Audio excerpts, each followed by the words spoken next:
श्री कृष्ण जी कहते हैं, लोगों को अपने सपने मत बताओ, बस उन्हें पूरा करके दिखाओ। क्योंकि लोगों को सुनना कम और देखना ज्यादा पसंद करते हैं। जब आप कोई काम कर रहे हैं और लोग आपको नीचा दिखा रहे हैं, तो उस काम को और लगन से कीजिए, जिससे सफलता हासिल करने पर उन्हें खुद ब खुद ही जवाब मिल जाए। इंसान की अच्छाई पर सब खामोश रहते हैं, लेकिन चर्चा अगर उसकी बुराई पर हो तो गूंगे भी बोल पड़ते हैं। लोगों को परखने की आदत डालो। जैसे हर चमकती चीज सोना नहीं होती, वैसे हर अच्छा दिखने वाला इंसान सच्चा नहीं होता। जीवन में कभी भी किसी से अपनी तुलना मत कीजिए। आप जैसे हैं सर्वश्रेष्ठ हैं। हद से ज्यादा सीधा साधा होना भी ठीक नहीं, क्योंकि जंगल में सबसे पहले सीधे पेड़ों को काटा जाता है। अच्छी किस्मत के लोग थोड़ा भी बुरा होने पर भगवान को कोसते हैं, और बुरी किस्मत के लोग थोड़ा भी अच्छा होने पर भगवान का स्मरण और धन्यवाद करते हैं। बुरे कर्म करने नहीं पड़ते हो जाते हैं, और अच्छे कर्म होते नहीं करने पड़ते हैं। लोग कहते हैं अपनों के आगे झुक जाना चाहिए, किंतु सच बात तो यह है, जो अपने होते हैं वह कभी झुकने नहीं देते। जो होना है वह होकर रहेगा। हमारे हाथ में सिर्फ कर्म करना है, प्रतिफल विधाता के हाथ में है। ये सोचना छोड़ दीजिए कि ये सब कब ठीक होगा, और ये सोचना शुरू कर दीजिए कि सब ठीक होगा। खुद के लक्ष्य के पीछे इतना कार्यरत रहिए कि आपको तनाव से मिलने का वक्त ही ना मिले। श्री कृष्ण कहते हैं, तुम्हारे बीते हुए कल को तो मैं ठीक नहीं कर सकता, लेकिन तुम्हारे वर्तमान में अगर तुम अच्छा कर्म करोगे तो मैं तुम्हारा आने वाला कल जरूर उजागर करूंगा।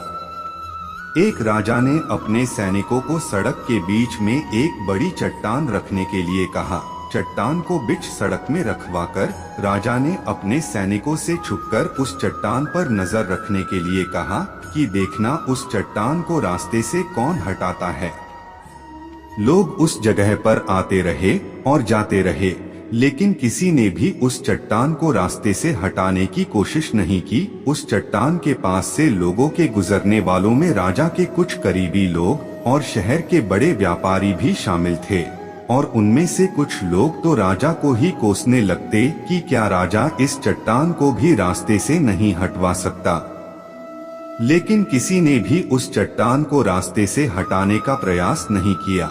ऐसा काफी दिनों तक चलता रहा। एक दिन एक किसान अपनी सब्जियों के साथ उधर से गुजर रहा था। उसने चट्टान को रास्ते में पड़े देखा और सोचा कि सबको इस चट्टान की वजह से कितनी तकलीफ हो रही है।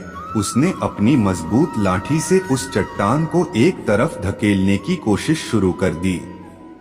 काफी कोशिश के बाद वह उसे सड़क से हटाने में कामयाब हो गया। चट्टान रास्ते से हटाने के बाद किसान अपनी सब्जियों को उठाकर जाने ही वाला था कि अचानक उसकी नजर एक पोटली पर गई, जो ठीक उसी जगह पड़ी थी जहां से उसने वह चट्टान हटाई थी। उसने उस पोटली को खोलकर देखा तो उसमें सोने के कई सिक्के थे, और उन सिक्कों के साथ राजा का एक संदेश भी था, जिसमें लिखा था कि ये सोने के सिक्के उनके लिए है जो इस चट्टान को रास्ते से हटाएगा। श्री कृष्ण जी कहते हैं, इसी तरह सभी की जिंदगी में भी कई परेशानियां आती है। कुछ लोग उन परेशानियों से बचकर निकल जाते हैं, और कुछ रास्ता बदल देते हैं, और चंद लोग ठान लेते हैं उन परेशानियों का हल निकाल लेने की, और ऐसे ही लोग मुश्किलों में संभावनाएं और संभावनाओं में छिपे अवसर खोज लेते हैं। मजबूत इरादे और नेक दिल के साथ किए गए कोशिशों के परिणाम हमेशा ही अच्छे आते हैं। इसीलिए जीवन के परेशानियों से घबराओ मत, बल्कि उन परेशानियों को हल करने की कोशिश करते हुए जीवन के सफर में आगे बढ़ते रहो। जय श्री कृष्णा दोस्तों, मिलते हैं इसी तरह के प्रेरणादायक श्री कृष्णावली वाणी के अगले वीडियो में। राधे राधे।